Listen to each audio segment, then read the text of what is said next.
Do you remember Birds of Prey? Do you remember when they renamed it to Harley Quinn, Birds of Prey? Or how about the LOL So Random title they gave it when it first came out, which of course was Birds of Prey and the Fantabulous Emancipation of One Harley Quinn. You know, the title they thought was LOL So Random would really bring in those crazy Twitter people that have so much money, they're for sure going to back it. Those people on Twitter are the future of marketing. Movie failed spectacularly. It's a huge bomb. They had high expectations for this movie, though. They thought it was going to be a massive success. Such a funny story behind this movie. But everything comes full circle. And it appears this will probably be the last video I ever make on Birds of Prey. Because it appears that any sequels for the movie have been axed. But before we get to that, why did this movie have such a spectacular failure at the box office? Why did they have to rename the movie after 1 week? Why did that happen? Well, we can look to the way the movie was marketed. All we have to do is pull up a couple of headlines. How Birds of Prey director Kathy Yan saved Harley Quinn from Joker and the male gaze. From The Hollywood Reporter, back in February 8th, 2020. How Birds of Prey deconstructs the male gaze. We can go to the next one. This is from February 5th, 2020. How Birds of Prey subverts the male gaze.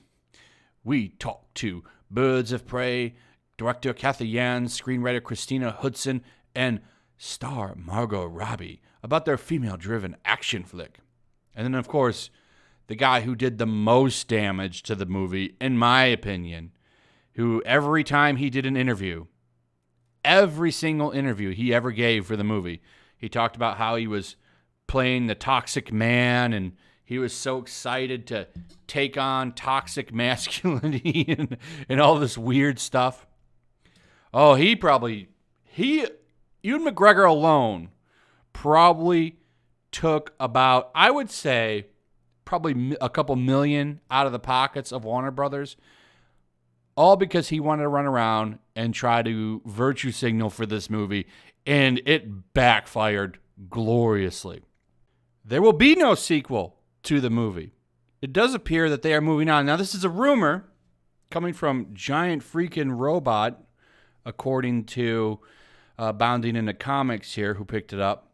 But I do kind of believe it because it makes sense. The movie didn't make any money. It was a spectacular failure. So why would you focus on it? It would make more sense to maybe move forward with a Harley Quinn solo movie, or maybe a movie with her and Poison Ivy. But given the way that they've treated this character, I don't expect even those movies to be any good. I bet you that they fail. And we will probably see any movies with her run into the ground. She works better in movies like Suicide Squad and stuff like that, mostly because they don't focus on her. Because if you focus on her, you have to go in kind of a woke direction because of Twitter. These companies bend the knee to Twitter. They're afraid of Twitter. And they're more afraid of offending 20 people on Twitter that tweet hundreds of times a day than actually bringing in normies to make money. It's really insane. It's kind of mind-blowing. You would think that they would want to make as much money as possible, but they're more concerned about a couple of weirdos with no money that tweet all day. So let's go over the report and see what they have to say here. A report says Birds of Prey 2, if you really wanted it and wondered, is dead at Warner Brothers, and so is hope for any follow-up. Giant Freaking Robot claims in an exclusive the potential sequel is canceled and everyone involved from studio to creative team are moving on to other things. This, of course, kind of makes sense when you see that the writer of Birds of Prey and Margot Robbie are likely attached to the Pirates of the Caribbean sequel, which makes no sense. Like, it just shows how you can fail upward in entertainment now. You had a huge bomb, but you're allowed to go take over another franchise. Hey, why not? Why not? I mean, that's okay. Anyway, GFR's source says Warner's is no longer believes in the concept or in the creative team behind the movie. The primary reason, of course, is money, and that makes sense. Why would you have faith in anybody that didn't bring in any money?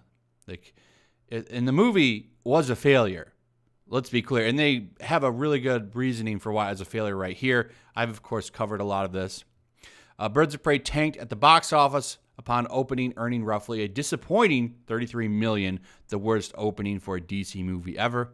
What was really funny about that, too, that $33 million, is so many outlets, all of these access media sites, it was hilarious, were coming out defending $33 million. That's actually okay. It's okay. It was supposed to be $55 million as reported here. That's what Warner Brothers wanted to make, but $33 million is okay. It's not that bad.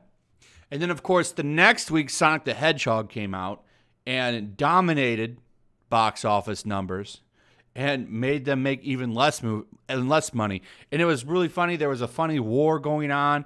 The media was trying to slam Sonic and pump up Birds of Prey, and there were people saying that Sonic was racist and you really should go support Whammon and go see Birds of Prey. It was really funny. And then, of course, there was also the funny messaging because Sonic was originally like, we value customers.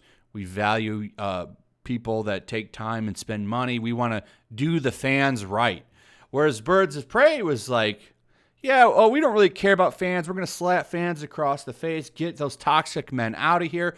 Men, you still need to come watch this movie or you hate women and all this crazy stuff. They went anti-consumer, while Sonic went pro-consumer. And they were released really close to each other, and it was really funny to watch the media freak out about the two movies. It was fun. That was probably some of the most fun I had covering stuff because it was just crazy watching access media lose their minds over this. Because they hate it, for some reason, when fans get a win. Even though they're supposed to represent fans. It's very strange indeed. So anyway, ticket sales weeks in advance painted a different picture. Theater across North America before the This Thing scare, screening the film was almost empty. According to the numbers, the film made $201 million worldwide, with $84 million from the domestic box office and $117 million abroad. They report it made 2.5 times its production budget, which is estimated at $82 million.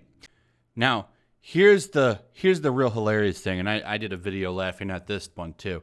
The film was released early on VOD, which is video on demand, and its price was reduced to $6.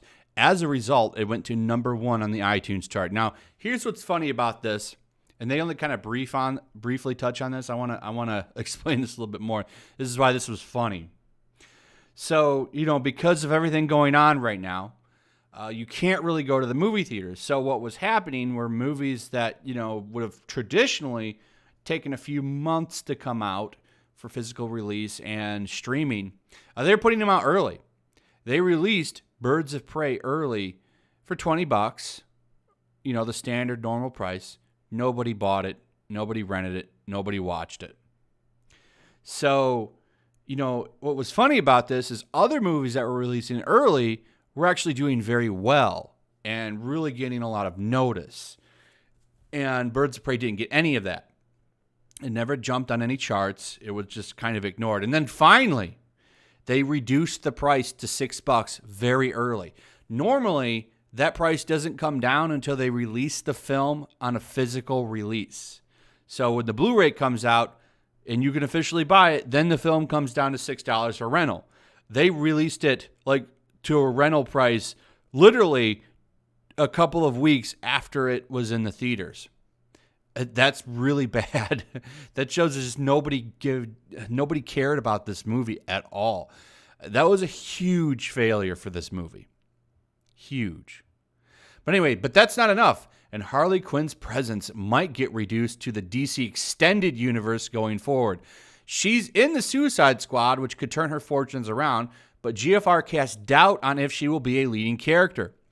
And that's because she's going to be sharing a lot of screen time with very big actors and such. Post-Birds, Harley would have been busy hooking back up with old allies in Gotham City, or Gotham City Sirens, and an adventure with ex-Mr. J in a Harley and Joker movie. GFR says both spin-offs are on hold or scrapped. I actually think you could see a Harley and Joker movie. I don't know how well that would do, though. Like, I don't know why they're trying to cast Joker as an anti-hero or anything. He really just works better with Batman. But anyway, Huntress, Black Canary, Renee Montoya, and Cassie Kane exist now in the DCU, but don't expect too much from them in the foreseeable future. WB's confidence in Margot Robbie may have diminished with the box office returns. Robbie and writer Christina Hudson are off to do Pirates of the Caribbean reboot and probably out the door. Birds of Prey largely flopped because of its divisive marketing and discouraged men from seeing it, and then turned around and blamed them for not showing up. How dare you? Which, of course, is always hilarious. So, I actually think that there's a lot of truth to this, and I think it's probably likely true. The movie was a spectacular flop. They thought it was going to make a lot of money, and I don't see them doing another one. For sure, they're not going to do another Birds of Prey 2. I do think that there's a chance you could maybe see a Harley and Poison Ivy movie. Who they bring in to do that movie will be pretty interesting, though.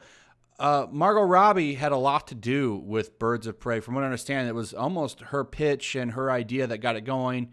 Or I think Kathy Yan also had a lot to do with it. But nonetheless, Margot Robbie really believed in it, and it was a spectacular failure. I do wonder how this movie could have gone if they hadn't have did such stupid marketing for this movie, because I still think the movie was probably about a 6. I don't think it was horrible, but it wasn't great either. It was just kind of meh. You know, I didn't really think it was great, but I didn't walk out hating it completely. I wonder, you know, if you had marketed this movie like a normal movie, how would it have done? You know, I wonder if it would have made things different. If Ewan McGregor wouldn't run around saying men are trash, and if the director and the cast weren't running around saying men are trash, would this movie have done better? I think it might have, but we'll never know. And it looks like we won't find out with the sequel either. Anyway, that's it. Thanks for watching. Hope you enjoyed the video. Give me your thoughts on this. Why do you think the movie failed? I'd like to hear it from you. Also, throw a like up if you would. Share the video. Make sure you're still subscribed. Subscribe if you're new. Hit that notification bell, and I will see you on the next one. Peace. Also, if you want to help support the channel, check out my Teespring store. There's a link in the description. You can find some merchandise in there that you might want to check out.